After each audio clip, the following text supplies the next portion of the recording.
I am a little late posting this video, but I think that's really on par for my channel. So here we go.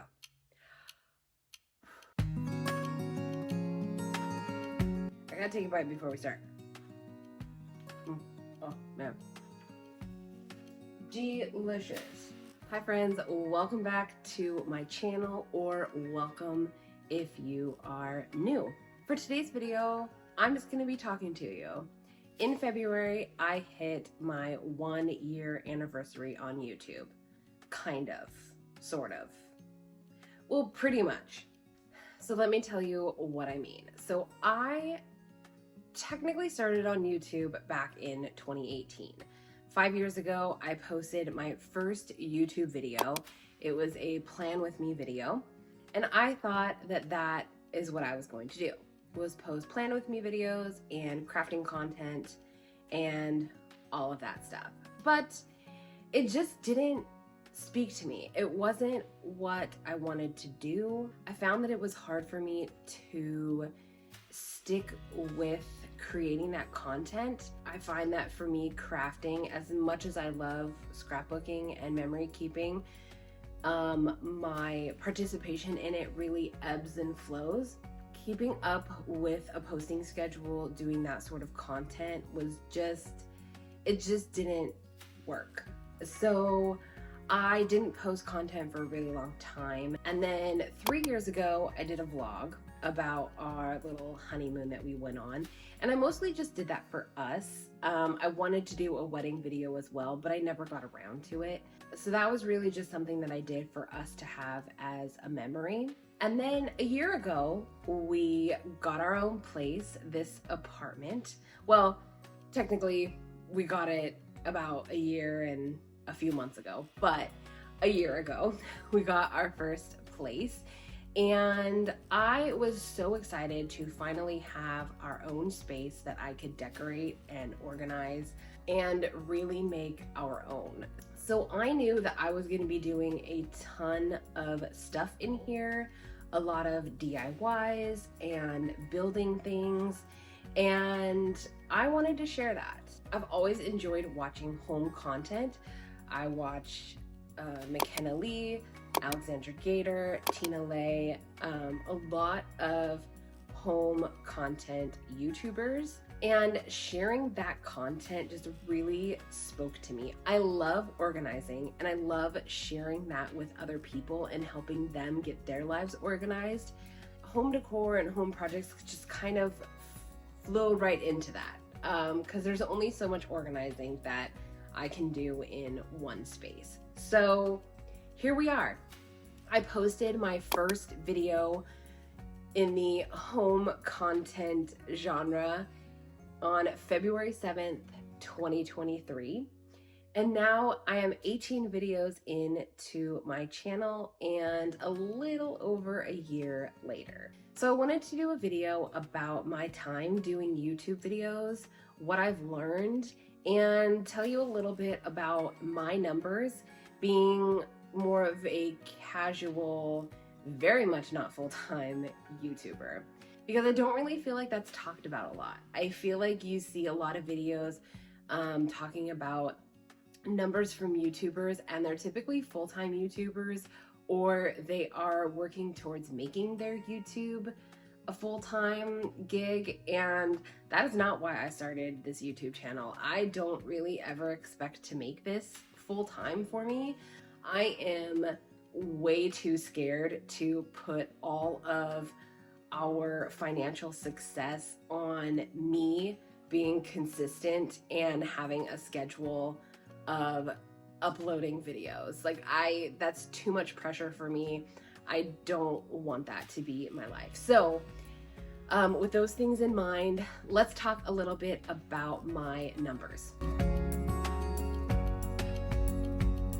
Since starting my YouTube channel, I have had a total of 159,000 views. I have a total of 15,460 watch time hours, and I have a total of 1,787 subscribers. Let's see, I posted my first video in February, and it took me until October 31st to hit 1,000 subscribers. I hit my watch time hours a lot earlier than that, and I was just waiting to get to the subscriber count, and I did hit 1,000 subscribers on October 31st. So November was my first month monetized. I'm not gonna go into how much I've made so far. I might make a separate video on that maybe down the line. Maybe after a year of being monetized, I could talk about that more if you guys are interested.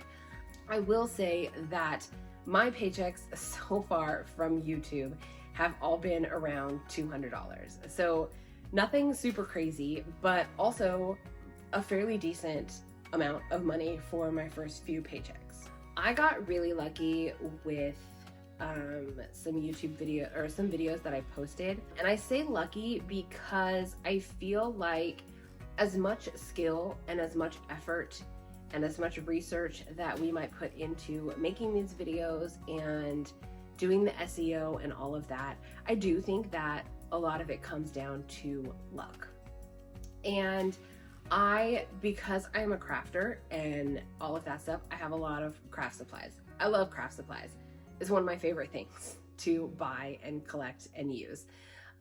So I, of course, was really excited to have a space that I can have all of my craft supplies organized. I can have my craft desk and everything. I was really looking forward to that. So I, of course, did a video on that, and craft room content does very well. Crafters love craft room content, and they love craft room tours and craft room organization. They love all of that. I love watching those. So I wasn't really surprised that they did well. I was surprised at how well they did. So my most watched video is my complete craft room organization video. It's taking my viewers' suggestions and reorganizing my craft room. I did my first craft room video on March 8th, and that one did really well. I had a lot of people make some suggestions in that video, and as I used the space, I realized that I needed to change some things. I did a craft room reorganization video, and that video is sitting at 41,000 views at the time of making this. My original craft room makeover video, that is sitting at 30,000 views. My craft room must-haves and the things that are not working in my craft room, that video is sitting at 20,000 views. And then my complete craft room tour, this is my first craft room tour that I did, that one has 12,000 views. Nothing else really comes close to that. My original pantry video, that one has 8,000 views, and that one was posted February 15th, so almost exactly a year ago. So now, after talking a little bit about the numbers, I want to talk about what I've learned so far on YouTube. And this isn't necessarily going to be a tips, but it's kind of just going to be something to think about. Mindset going into doing YouTube. If your plan is to become a full-time content creator, these things that I learned might not be for you, but I do think that they have a lot of value. They're really helpful for me to keep in mind, and I think that if you're wanting to get into doing YouTube as a hobby or a side hustle or however you want to look at it, I think that they'll be helpful for you as well. So one thing that I have kind of had to reframe is the idea of a schedule. So when I was getting into doing YouTube and looking up tips and stuff, the thing that I heard the most was you have to have a schedule. Your audience has to know when to tune into you. And I really feel like that pertains mostly to people who plan to do this full time. Because yes, if you're planning to do this full time, just like a TV show, your audience wants to know when they can expect to see your video on YouTube. But for me, and I feel like for more casual content creators, I feel like it's less about a schedule and more about just being consistent, posting videos. Between March 24th and September 30th, I didn't have a single video that I posted. My views flatlined and I lost some subscribers. I was still getting a few views here and there from my craft room content, but it wasn't consistent and my subscribers were stagnant. A lot of stuff was stagnant for a good amount of time. The numbers weren't growing because I wasn't posting. We just didn't do a whole lot with our apartment. We were escaping to Monterey a lot to get out of the heat. So I just didn't create a lot of videos for YouTube. And that just happens. And now that I'm back, I kept telling myself I want to make a schedule. I wanted to post 2 videos a week and keep up with the schedule. And then I realized, why? Why am I like pushing myself to do 2 videos a week and keep up with this like crazy schedule of getting these videos out? You know, I have a full-time job. I work 40 hours a week for someone else.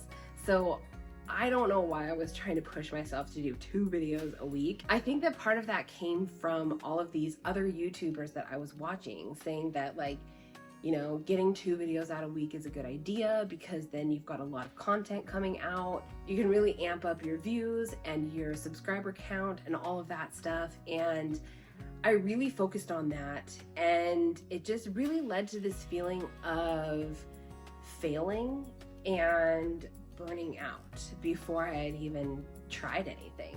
So I decided to instead focus on consistency, making sure to not go too long between posting videos.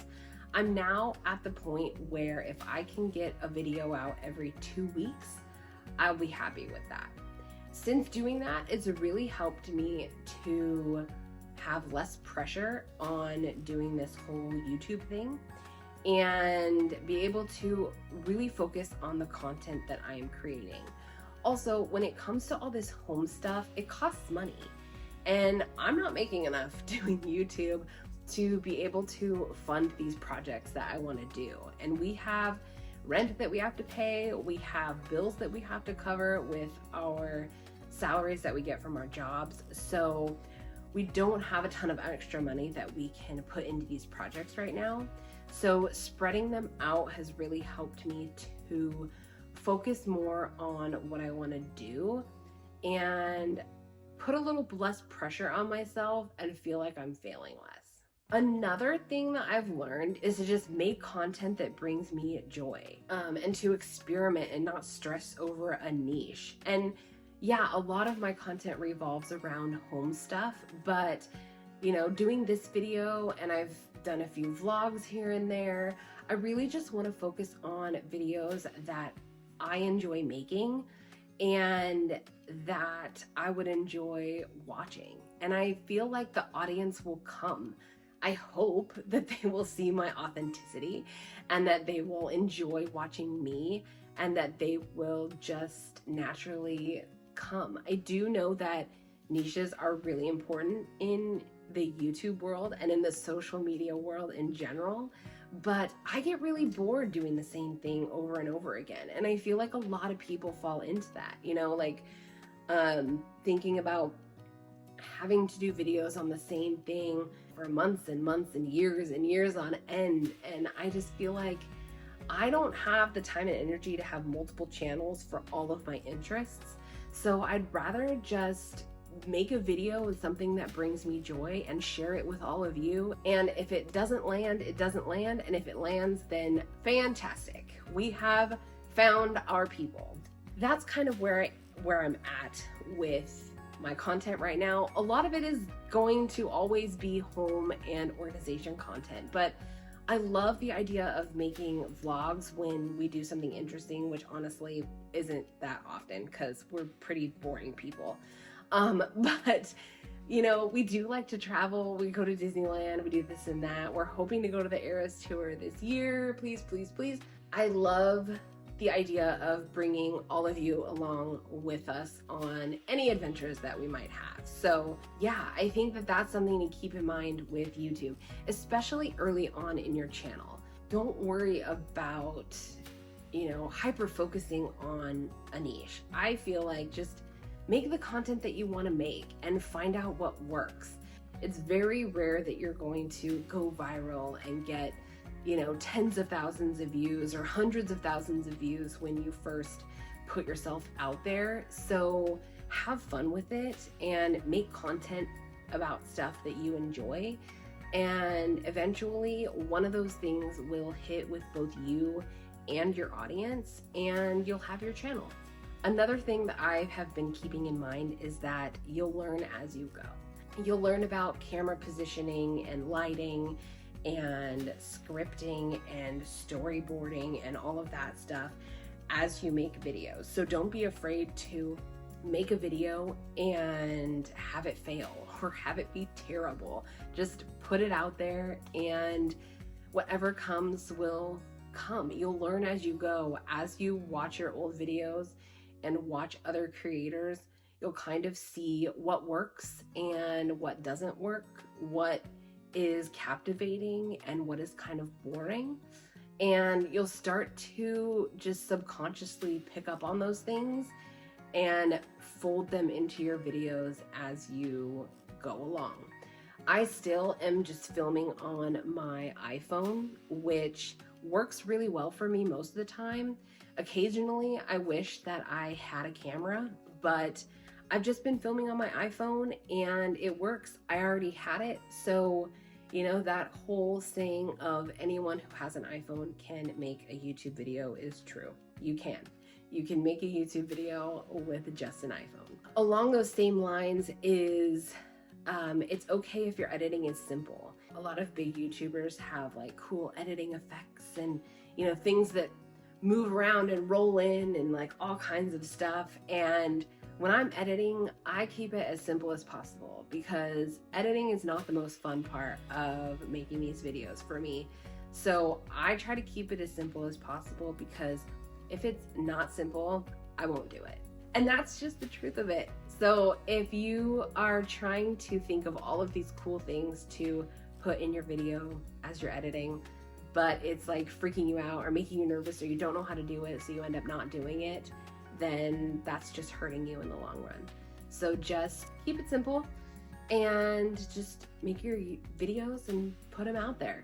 I think that anyone can do YouTube videos if you find something that you enjoy talking about and enjoy sharing and you want to connect with other people over it. You can make videos and have fun with it. And you don't have to go into it expecting to, leave your job and make YouTube your full-time, moneymaker. And I think it's okay that some of us can just come in and do it casually and have fun with it and have it be a hobby or a side hustle if you get to a point of monetization. And I think that's okay. I dedicate probably, if I'm working on a project, I dedicate at least 20 hours a week to a YouTube video. And that's me just doing it as a hobby, doing it as something extra. That's not even me doing it as like, a serious job type thing. So just keep that in mind if that's why you're here watching this video. If that's not why you're here watching this video, then I'm sorry that I rambled on about that. But that brings me to the last thing that I want to talk about in this video, which is already probably really long. I'm gonna have to work to cut this video down, I'm sure. The last thing I wanted to talk about is how I feel about YouTube. And I think that I've covered that a lot in this video so far. It doesn't have to be something that you work towards to leave your job. It puts so much pressure on YouTube and you are going to get so obsessed with the numbers, so obsessed with the views and how many subscribers you have and are gaining and all of that, that I feel like it's going to immediately take the fun out of it. And doing something like this, doing something creative like this should be fun. It should always be fun. So those are just my thoughts on this past year doing YouTube. I have thoroughly enjoyed it, even though it's been a challenge for me to get videos out sometimes. I talked about this in my planner videos that in 2023, we both struggled with a lot of things last year, and it was a really hard year for us individually and as a couple working through stuff. Not in a sense of we were ever in trouble or our relationship was rocky. Our relationship was always strong, but just like dealing with stuff as a family unit, like finances and things like that, were just really tough. It was a tough year. So it was really hard for me to be motivated to create and post videos. And I recognized that, and I gave myself grace and allowed myself to just do what I needed to do for my mental health. And if that meant not worrying about making content and hitting monetization and doing all of that stuff, then that's what that meant. And I was able to, get through that and get to a point where I was ready to make videos again. And I hit monetization fairly quickly after I came out of that. My first video back was the end of September, and I hit monetization at the end of October. So once I allowed myself to kind of, get through some things, then I was able to focus back on my channel and hit that monetization goal that I had. Going forward, I don't have a lot of goals for my channel. I'm just kind of going with the flow, and I have a lot of things on my list of stuff that I want to do in this apartment, but again, we run into things cost money, and I have some grand ideas for some projects.